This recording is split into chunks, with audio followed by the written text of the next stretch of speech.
성경 봉독 시편 28편 1절에서 9절까지입니다. 구약 821쪽 정도 있습니다. 시편 28편 1절에서 9절 제가 한 절 읽고 여러분 한 절 읽으신 후에 마지막 구절은 함께 읽겠습니다. 여호와여 내가 주께 부르짖으오니 나의 반석이여 내게 귀를 막지 마소서. 주께서 내게 잠잠하시면 내가 무덤에 내려가는 자와 같을까 하나이다. 내가 주의 지성소를 향하여 나의 손을 들고 주께 부르짖을 때 나의 간구하는 소리를 들으소서. 악인과 악을 행하는 자들과 함께 나를 끌어내지 마옵소서. 그들은 그 이웃에게 화평을 말하나 그들의 마음에는 악독이 있나이다. 그들이 하는 일과 그들의 행위가 악한 대로 바꾸시며 그들의 손이 지은 대로 그들에게 갚아 그 마땅히 받을 것으로 그들에게 갚으소서. 그들은 여호와께서 행하신 일과 손으로 지으신 것을 생각하지 아니하므로 여호와께서 그들을 파괴하고 건설하지 아니하시리로다. 여호와를 찬송하며 내 간구하는 소리를 들으시리로다. 여호와는 나의 힘과 나의 방패이시니 내 마음이 그를 의지하여 도움을 얻었도다. 그러므로 내 마음이 크게 기뻐하며 내 노래로 그를 찬송하리로다. 여호와는 그들의 힘이시요 그의 기름 부음 받은 자의 구원의 요새이시로다. 함께 읽겠습니다. 주의 백성을 구원하시며 주의 산업에 복을 주시고 또 그들의 목자가 되시어 영원토록 그들을 인도하소서. 6월의 마지막 새벽 예배입니다. 또한 한 해 반이 지나고 있습니다. 모세의 기도처럼 우리에게 우리 날 개수함을 가르치사 지혜로운 마음을 얻게 해주시기 주님의 이름으로 축원드립니다. 오늘 시편 28편은 특별히 기도를 가르쳐 주시는 본문이라고 생각합니다. 저 또한 대학 1학년 때 예수님을 영접한 이후에 기도의 길로 접어들었습니다. 그래서 매일 새벽을 깨우며 캠퍼스에 나가서 기도하기도 하고 또 산에 가서 말 그대로 나무 뿌리를 붙잡고 기도하기도 했습니다. 아무튼 그리스도인의 삶에서 기도의 삶은 때려야 뗄 수 없는 필수 코스이며 참으로 신령한 생활입니다. 이 아침에 시편 기자를 통해 주시는 기도의 삶에 관한 교훈을 살펴보시고 은혜를 받으시길 주님의 이름으로 축원드립니다. 오늘 본문 말씀은 다윗의 기도입니다. 이 다윗의 기도를 크게 둘로 구분해서 살펴보겠습니다. 1절부터 5절까지는 기도 생활의 고비입니다. 둘째는 6절부터 9절까지로 기도 생활의 성숙입니다. 먼저 1절부터 5절까지는 기도 생활을 하며 맞닥뜨리게 되는 두 가지 고비에 관해 살펴보겠습니다. 첫 번째 고비는 1절에서 2절까지입니다. 바로 기다림입니다. 신앙의 초기에는 하나님께서 어린 심령의 기도에 빠르게 반응하십니다. 그러다가 신앙 연륜이 쌓일수록 하나님의 침묵이 길어집니다. 오늘 본문에도 다윗의 탄식이 우리 귀를 때립니다. 여호와여 내가 주께 부르짖으오니 나의 반석이여 내게 귀를 막지 마소서. 주께서 내게 잠잠하시면 내가 무덤에 내려가는 자와 같을까 하나이다. 어느 순간 우리에게 고난이 찾아오고 또 삶의 무거운 짐이 우리를 짓누를 때 우리는 하나님을 향하여 부르짖습니다. 그런데 그때 하나님께서는 침묵으로 일관하십니다. 마치 그때의 나의 기도가 응답 없는 비명소리처럼 여겨질 때가 있는 것입니다. 아무리 기다려도 응답이 없는 기도, 오랜 시간 동안 기도하지만 하나님의 응답이 없는 이 시간은 무심하게 흘러가는 때가 있습니다. 이 기다림의 시간이 우리의 기도 생활에 넘어야 할 첫 번째 고비입니다. 다윗은 이 기다림의 시간이 마치 무덤에 내려가는 것 같다고 말했습니다. 무덤은 죽음의 세계입니다. 마치 자기가 죽음의 세계에 빠져가는 사람처럼 하나님께 철저하게 버림받은 것 같다고 부르짖었습니다. 죽음의 세계로 빠져들어가는 듯한 기분은 바로 절망에 빠진 사람의 모습입니다. 그래서 우리의 기도 생활에서 첫 번째 넘어야 할 고비가 바로 기다림이며 그 기다림에 지쳐서 빠져드는 곳이 절망의 늪입니다. 상황은 변하지 않고 하나님은 침묵을 일관하시고 기도의 기간은 자꾸 길어져 갈 때 우리는 지쳐서 절망하게 되는 것입니다. 그런데 하나님께서는 왜 이렇게 침묵하시는 걸까요? 왜 우리가 절망에 빠질 수도 있는데 내버려 두시는 것처럼 보일까요? 로마서 5장 3, 4절에서 그 힌트를 찾아보고자 합니다. 다만 이뿐 아니라 우리가 환난 중에도 즐거워하는 이는 환난은 인내, 인내는 연단은 소망을 이루는 줄 알미로다. 아멘. 기도의 환난이 올 때 그 오랜 기다림의 기도 속에서 우리에게 생겨나는 것이 있습니다. 바로 인내의 열매입니다. 이 인내의 시간이 풀무불 속에 있는 쇠를 단련합니다. 바로 쇠 속에 있던 불순물을 제거합니다. 그렇게 연단된 쇠가 나중에 훌륭하게 쓰일 귀한 재료가 되듯이 우리 속에 소망을 이룬다고 사도 바울은 말해줍니다. 그렇기 때문에 기다림의 기도는 비록 힘들지만 소망이 있습니다. 무덤 같은 절망이 비록 도사리고 있지만 기다림의 기도는 가치 있는 기도임에 틀림없습니다. 예수님께서도 기도하며 기도하는 사람의 기도가 어떤 것인지 말씀하셨습니다. 이 인내하며 기도하는 사람의 기도가 참으로 어떤 가치가 있는지 보여주고 계십니다. 누가복음 18장 8, 9절입니다. 하물며 하나님께서 그 밤낮 부르짖는 택하신 자들의 원한을 풀어주지 아니하시겠느냐? 그들에게 오래 참으시겠느냐? 내가 너에게 이르노니 속히 그 원한을 풀어주시리라. 그러나 인자가 올 때에 세상에서 믿음을 보겠느냐 하십니다. 예수님께서는 우리의 인내의 기도가 곧 우리의 믿음이라고 가치를 부여해 주셨습니다. 오랜 기다림의 기도는 이처럼 값진 믿음을 만들어냅니다. 그렇다면 이렇게 주님께서 기뻐하시는 믿음과 소망을 낳는 기다림의 기도를 어떻게 온전히 이룰 수 있을까요? 다윗은 본문에서 몇 가지 방법을 말해주고 있습니다. 첫 번째는 나의 하나님이 누구신지 명확하게 알아가는 것입니다.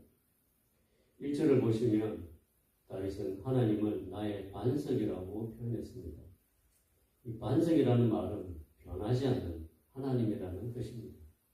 또한 하나님의 능력과 안전성을 말합니다. 다윗에게 하나님이 이처럼 불변하시는 분이시며 능력의 아버지시며 또한 하나님의 언약은 영원하고 신실해서 안전한 보증 숲뼈처럼 든든하다고 고백하였습니다. 이와 같이 절망의 늪에 빠지지 않고 인내로 연단과 소망을 이루는 기다림의 기도를 온전히 이루려면 나의 하나님을 알아가야 합니다. 그런 하나님에 대한 신앙 고백이 있어야 합니다. 두 번째로 2절에서 내가 주의 지성소를 향하였다고 말합니다. 이 지성소에는 하나님의 언약궤가 있고 하나님의 임재가 있던 곳입니다. 이처럼 기다림의 기도를 온전히 이루어가기 위해서는 하나님의 신실한 약속의 말씀을 향하여 눈을 돌릴 필요가 있습니다. 하나님의 임재가 있는 지성소를 향하여 기도해야 합니다. 이 말은 하나님께서 나에게 주시는 언약의 말씀을 붙들고 기도해야 한다는 말입니다. 세 번째로 2절에서 나의 손을 들고 주께 부르짖을 때에 라고 했습니다. 손을 들고 기도한다는 말은 마음을 들어서 하나님께 바친다는 뜻입니다. 결국 절망에 빠지지 않고 길고 긴 기다림의 기도를 해나갈 수 있는 세 번째 방법은 나의 마음을 솔직하게 하나님 앞에서 쏟아놓는 기도를 해야 한다는 말입니다. 시편 61편 8편에도 시편 기자가 이렇게 말했습니다. 백성들아 시시로 그를 의지하고 그의 앞에 마음을 토하라. 하나님은 우리의 피난처시로다. 이렇게 마음을 쏟아놓는 기도가 있을 때 길고 긴 기다림의 시간을 이겨내고 인내할 수 있습니다. 이제 기도 생활의 두 번째 고비를 알아보겠습니다. 두 번째 고비는 바로 죄와의 싸움입니다. 본문 3절부터 5절까지 말씀을 보시면 다윗이 악인과 자신을 비교하며 자신의 무죄를 변론하는 이야기가 나옵니다. 또한 악인들의 위선에 관해 이야기하며 자신의 정직을 주장하는 내용도 나옵니다. 그리고 하나님의 공의에 호소하며 하나님의 공의로운 심판에 호소하는 말을 합니다. 이처럼 기도 생활의 두 번째 고비는 죄와의 싸움입니다. 기도 생활을 하다 보면 끊임없이 나의 내면 속에 들어있는 죄와 씨름하게 됩니다. 그래서 하나님을 만나는 기도의 삶에서 우리가 맞닥뜨리게 되는 것이 바로 우리의 죄 문제입니다. 다윗은 이처럼 죄와 싸우며 기도했습니다. 자신을 계속 악인과 분리하며 자신을 죄와 구별된 거룩함을 추구하고 있습니다. 하나님의 공의로운 심판 앞에서 떳떳하려고 몸부림치는 모습을 보였습니다. 이처럼 기도 생활의 두 번째 고비는 죄의 문제입니다. 이 죄의 문제를 넘어설 때 비로소 하나님의 거룩함을 닮아가게 되는 것입니다. 참으로 하나님이 받으실 만한 거룩한 기도의 자리로 나아갈 수 있는 것입니다. 하나님께서는 우리가 기도하는 삶을 살길 바라십니다. 그리고 그런 기도의 생활을 통해서 하나님의 속성인 거룩함이 우리 속에 이루어지길 바라고 계십니다. 지금까지 기도 생활의 두 가지 고비에 관해 알아보았습니다. 첫 번째는 기다림을 통한 인내입니다. 이 기다림의 인내를 온전히 이루기 위해서 하나님이 어떠한 분이신지 나의 하나님을 찾아야 한다고 말했습니다. 그리고 지성소를 향해 기도하듯이 하나님의 약속의 말씀을 붙들어야 한다고 했습니다. 또한 손을 들고 주께 기도하듯이 나의 마음을 하나님께 쏟아놓으라고 말했습니다. 두 번째는 죄와의 싸움을 통한 거룩함입니다. 심은 대로 거두시는 하나님의 공의 앞에 두려움으로 서서 죄와 싸우고 하나님의 속성인 거룩함을 나의 내면에 이루어가는 것입니다. 이제 본문 6절부터 9절까지 말씀을 통해서 기도 생활의 성숙에 대해 알아보겠습니다. 본문 6절부터 7절까지는 첫 번째 기도 생활의 성숙이 나옵니다. 그리고 8절부터 9절까지에는 두 번째 기도 생활의 성숙이 나옵니다. 먼저 6절에서 다윗은 여호와를 찬송하며 내 간구하는 소리를 들으시미로다 라고 고백했습니다. 이 말씀은 실제적인 응답을 받았다는 것이 아니라 실제적인 응답을 확신하게 되었다는 의미입니다. 그리고 6절 뒷부분에 이렇게 또 고백합니다. 내 마음이 그를 의지하여 도움을 얻었도다 라고 했습니다. 이것은 자신의 기도에 대해 확신을 가졌다는 의미입니다. 그래서 7절 하반절에 그러므로 내 마음이 크게 기뻐하며 내 노래로 그를 찬송하리로다 라고 고백하게 된 것입니다. 이처럼 첫 번째 기도 생활의 성숙은 기도 생활을 통해서 하나님이 어떠한 분이신지 깨닫고 기도를 들으시는 하나님의 신실하심을 믿고 확신하는 가운데 감사하며 기쁨으로 찬양하는 삶으로 나아가는 것입니다. 저도 예전에 무언가를 위해서 오랜 시간 기도하다가 어느 순간 하나님께서 제 기도를 들으신다는 확신 가운데 들어갔을 때 그 이후로 기도를 멈추고 하나님께 믿음의 감사를 드리고 기쁨으로 찬양했던 기억이 있습니다. 다윗처럼 우리의 기도 생활에도 확신이 올 때까지 기도하는 믿음이 필요합니다. 그런 확신 가운데 하나님께 감사하고 찬양하는 기도 생활로 나아가야 하겠습니다. 두 번째 기도 생활의 성숙은 8절과 9절에 나옵니다. 8절부터는 지금까지 기도했던 방향이 바뀝니다. 기도의 대상이 자기에서 벗어나 그들에게로 향합니다. 1절에서는 여호와여 나의 반석이여 라고 외쳤는데 8절에서는 여호와는 그들의 힘이시여 기름 부음 받은 자의 구원의 요새시로다 라고 외치고 있기 때문입니다. 여기에서 그들은 9절에 나오는 주의 백성을 말합니다. 다윗은 이제 하나님의 백성을 위해서 기도하고 있는 것입니다. 하나님께서 주의 백성을 구원하시며 주의 산업에 복을 주시고 또 그들의 목자가 되시어 영원토록 그들을 인도해 주시도록 기도하고 있습니다. 이처럼 기도 생활의 두 번째 성숙은 중보기도입니다. 나를 위한 기도의 삶에서 더 나아가 다른 사람을 위한 기도로 나아가는 것입니다. 예수님께서도 요한복음 15장 13절에서 이렇게 말씀하셨습니다. 사람이 친구를 위하여 자기 목숨을 버리면 이보다 더 큰 사랑이 없나니. 이처럼 친구를 위해 목숨을 버리듯이 기도하는 중보기도의 삶은 하나님께서 우리에게 보이신 두 번째 기도 생활의 성숙입니다. 다시 정리하겠습니다. 첫 번째 기도 생활의 성숙은 6절과 7절에서 기도 응답에 확신이 올 때까지 기도하고 하나님의 어떠하심을 믿으며 감사하고 기쁨으로 찬양하는 기도 생활이라고 들었습니다.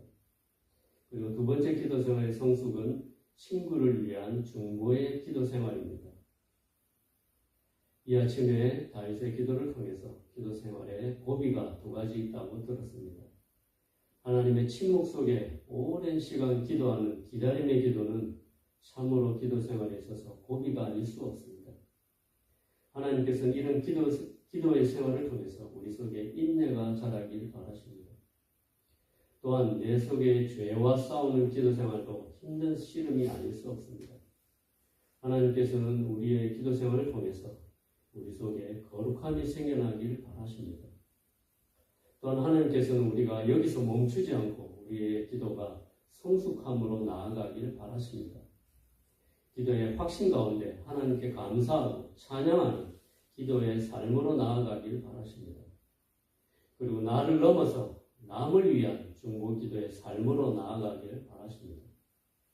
이러한 기도의 삶을 소망하는 모든 성도님께 하나님의 크신 은혜가 있으시길 주님의 이름으로 축원드립니다.